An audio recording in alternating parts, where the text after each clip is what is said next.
श्री सच्चिदानंद सतगुरु साईनाथ महाराज की जय।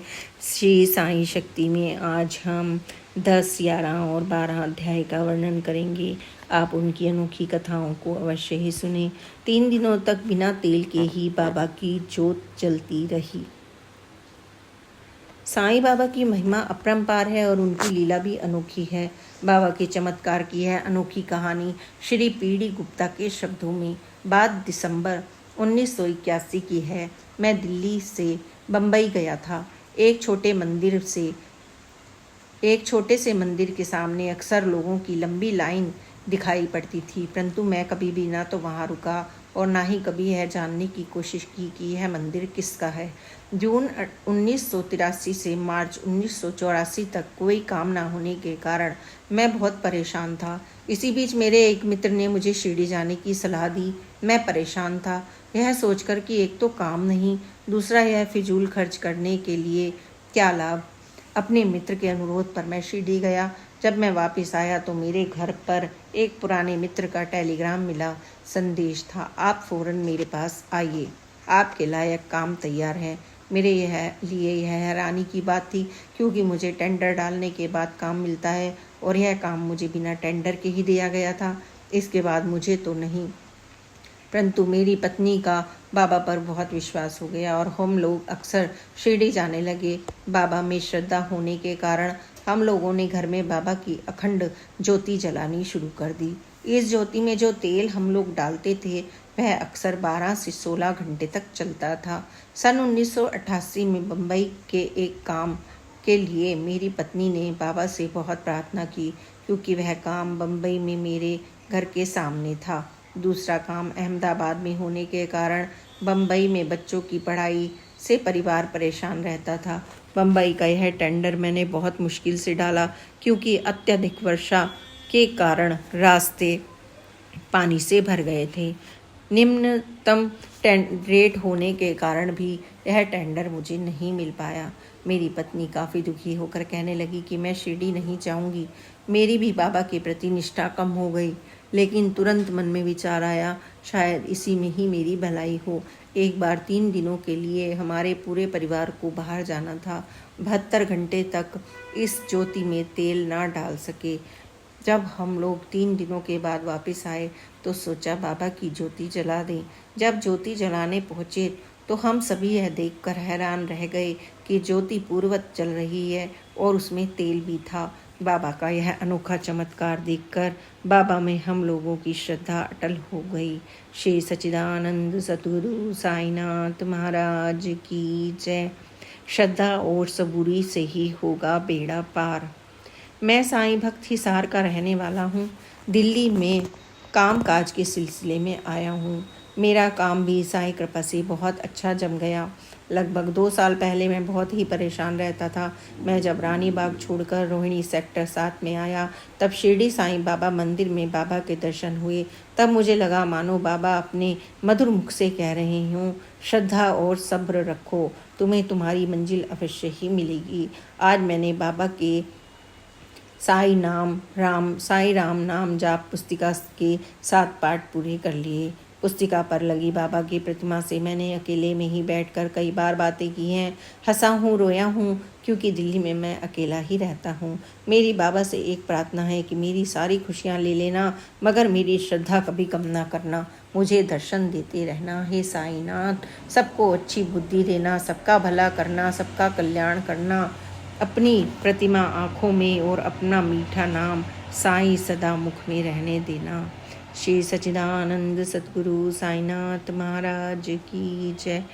आकर्षण। साईं बाबा कहा करते थे कि बालक जिस चिड़िया के पैर में डोरी बांधकर उसे अपनी ओर खींच लाता है, उसी तरह वे अपने भक्तों को दूर से खींचकर बुलाते हैं।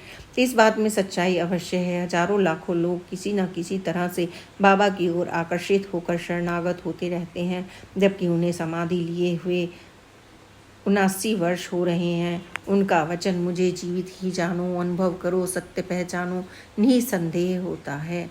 बात संभवतः 1983 की है। मेरा एक ऑफिस का साथी साईं बाबा का भक्त था।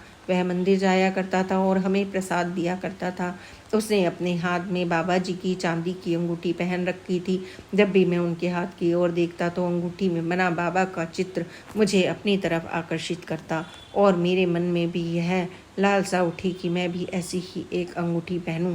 मैंने उसे कहकर एक अंगूठी मंगवाई और अपने हाथ में पहन ली। उस अंगूठी में कुछ ऐसा आकर्षण था कि बाबा जी के मंदिर लोधी रोड कभी कभी जाने लगा। उसके बाद जब मैं मंदिर जाता तो बाबा के समक्ष बैठकर उनके दर्शन करता तो मुझे एक अजीब सी आत्मिक शांति मिलती। वर्ष 1985 में अचानक मुझे पथरी की शिकायत हो गई और उपचार के लिए नर्सिंग होम में दाखिल करवाया गया। मैं 4-5 दिन तक वहीं रहा। वहाँ पर मुझे 19-20 बोतलें ग्लूकोज की भी चढ़ी और रंगीन एक्सरे भी हुआ। अंत में डॉक्टर ने मुझे ऑपरेशन के लिए बोल दिया, क्योंकि पथरी के कारण मेरे गुर्दे को भी हानि पहुंचनी आरंभ हो गई थी। जब भी तेज़ दर्द होता डॉक्टर इंजेक्शन लगा देते और कुछ देर आराम रहता। इसी तरह बार बार यह दर्द उठता और इंजेक्शन लगते रहे। मेरे ताऊ जी का लड़का जो मेडिकल रिसर्च रिप्रेजेंटेटिव था, जो मेरे लिए एक साईं भक्त, एक डॉक्टर जो कि होम्योपैथिक दवा देते थे, से दवा लेने गया और उसने बताया कि डॉक्टर साहब मेरे भाई की पथरी के दर्द में तड़प रहे हैं, नर्सिंग होम में दाखिल हैं और बहुत परेशान हैं। उसी समय डॉक्टर साहब बोले, तेरे भाई तो छुट्टी लेकर घर पर चला गया। यह कहकर उन्होंने दवा दे दी। यह बात कोई 3-4 बजे की थी। मेरा भाई जब दवा लेकर नर्सिंग होम पहुंचा तो वह सुनकर हैरान हो गया कि मैं सचमुच ही छुट्टी लेकर आ गया था। डॉक्टर तो ऑपरेशन के लिए बोल रहे थे। उसने बोला कि मैं यह होम्योपैथिक दवा लाया हूँ, इसे खा लो। मैं दर्द और दवा से पहले ही परेशान था, इसलिए मैंने खाने से मना कर दिया। उसने जोर देकर कहा कि यह दवा खा लो, क्योंकि जिन डॉक्टर साहब ने यह दवा दी है वह साईं बाबा के अनन्य भक्त हैं और उन्होंने यह भी कहा है कि जा तेरे भाई की पथरी कल सुबह तक निकल जाएगी, वह बिल्कुल ही ठीक हो जाएगा। मैं भी साईं का भक्त था, पर मैं उनके चमत्कारों से परिचित नहीं था। मैंने वह दवा शाम को 5 बजे खाई और हर 4 घंटे के अंतराल में 2 बार बाकी खुराक ली। रात को 2 बजे के लगभग जब मैं पेशाब करने गया तो उसके साथ कुछ खून भी आया। मैं थोड़ा घबरा गया, परंतु साईं बाबा का नाम लेकर सो गया। 4-5 बजे के करीब पुनः जब मैं पेशाब करने गया तो पथरी एकदम से पेशाब के साथ बाहर आ गई। इस घटना के उपरांत मेरे मन में बाबा के प्रति भक्ति का भाव दृढ़ हो गया। इससे पूर्व मैं शायद संस्कारवश आदर अर्चना करता था।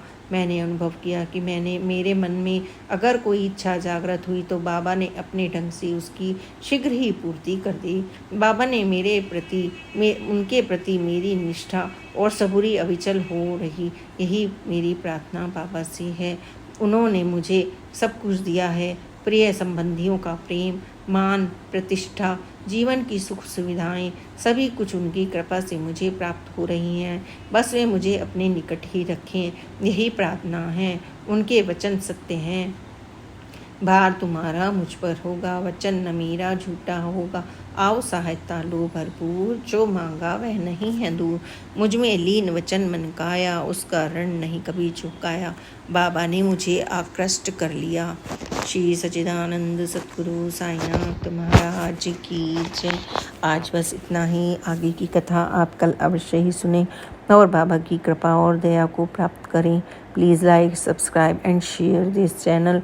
ओम साई राम, जय साई राम, ओम साई राम।